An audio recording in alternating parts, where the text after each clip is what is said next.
A very high percentage of alcoholics and drug addicts relapse when they leave treatment because they fail to create a solid relapse prevention plan. With this video, I'm going to go over the strategies that I used in my early recovery, which served me very, very well.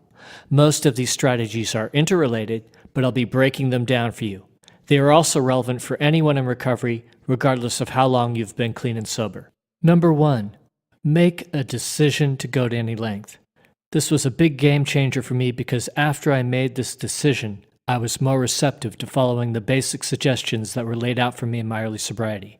Suggestions such as getting commitments, getting a sponsor, working the steps, and planning my day around a meeting.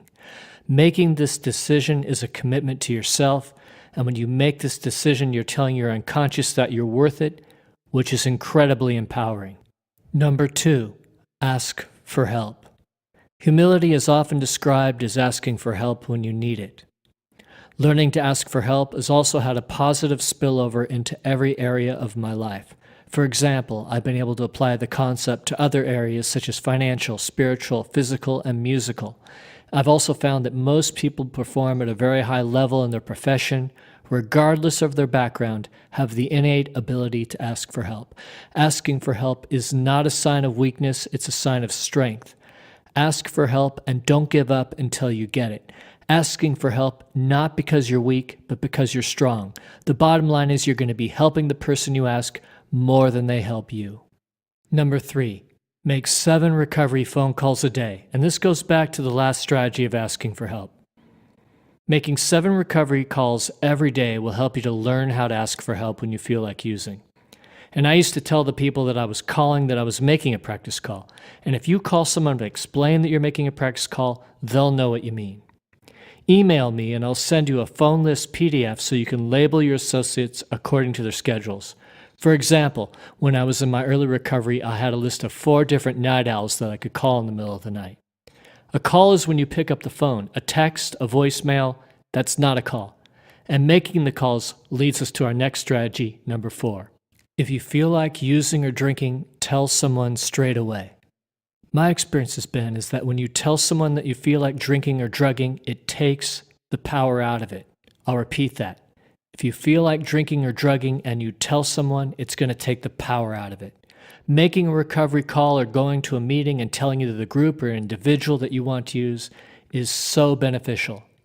And if you've been making your 7 recovery calls every day, picking up the phone is no big deal. It's not going to be a big deal because you're going to be establishing relationships through your calls. Number 5, bookend your day with meetings.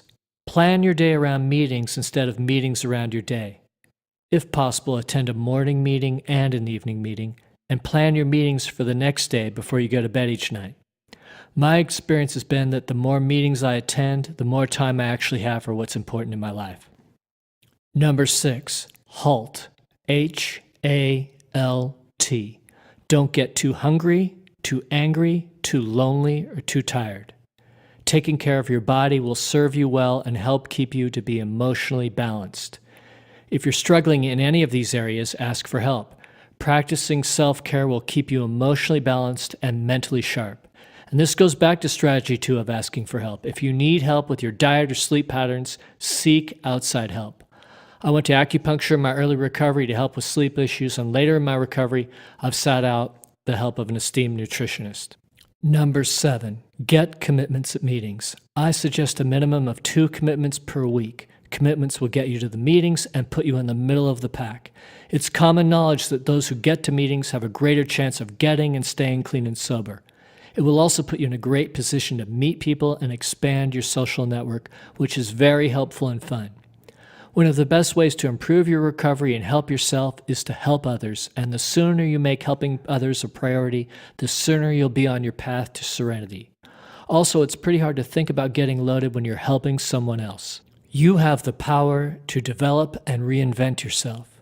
Change your playmates, playgrounds, and playthings, and stand up to your disease. Make a decision right now to change your life. I'll repeat that. Make a decision right now to change your life.